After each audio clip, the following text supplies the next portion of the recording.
Hey guys, and welcome back to a relatively new game we are now playing here. It's called Brotato, and it's very similar to Vampire Survivors. If you saw any of those videos that I'd posted, it's another sort of arena game like that where you survive through different waves and have to pick different upgrades after each wave and from a shop, and you have the ability to lock certain upgrades to carry over the next round, and you have a currency called materials that you have to collect to purchase new items from the shop. And basically you have weapons, and most characters can have 6 weapons. Some it's more, some it's less, but the default is kind of like about 6 weapons you can have.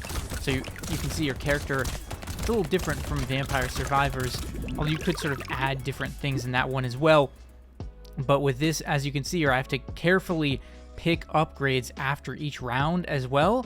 So like attribute upgrades such as hit points, damage percentage, attack speed, armor, which reduces the amount of incoming damage, things like that. And the main way in which this game I think differs from Vampire Survivors is that there's a lot more items that take one stat but give you another. A lot of trade-off type items.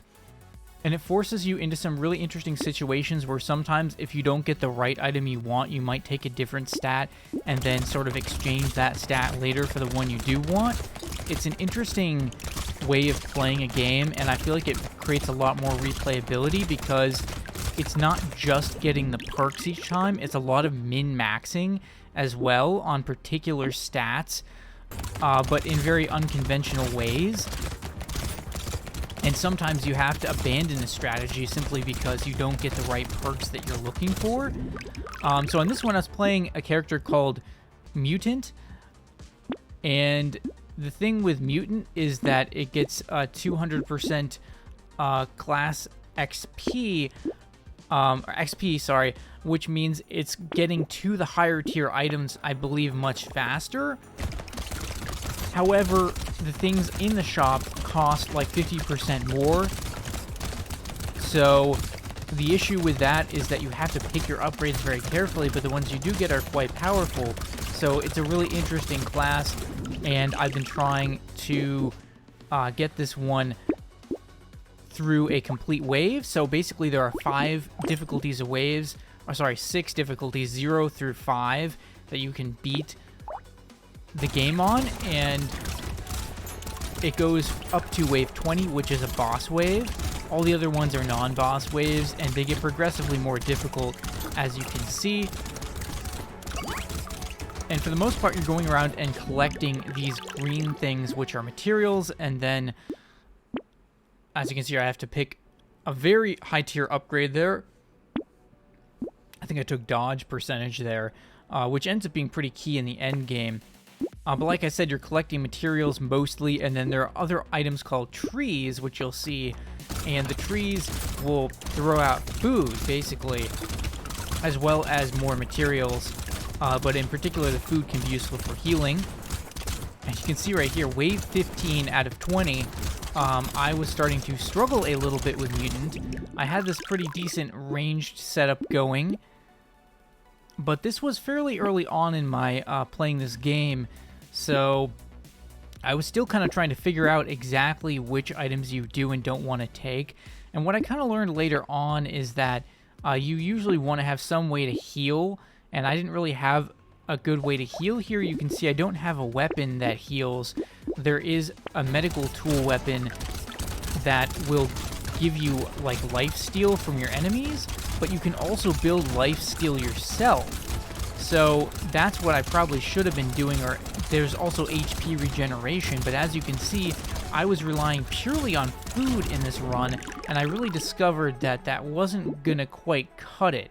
I was making out okay because I had my dodge percentage up to 42%, and my HP was decent, but you can see here, those ones with the white stripes on them, kind of hard to tell, but those ones hit really hard.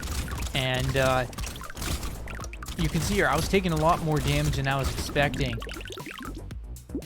And I end up going for the speed upgrade here. These upgrades, I mean, there's so much to choose from with those. And I re-rolled there. Unfortunately, metal's actually a really good item. I just didn't know it at this time yet. I hadn't played enough runs to really know. If I could have gone back, I would have picked a few things differently, because metal would have actually given me some more defense I could have worked with. And wave 18 here, I'm still hanging on despite making a couple questionable perk choices in the shop.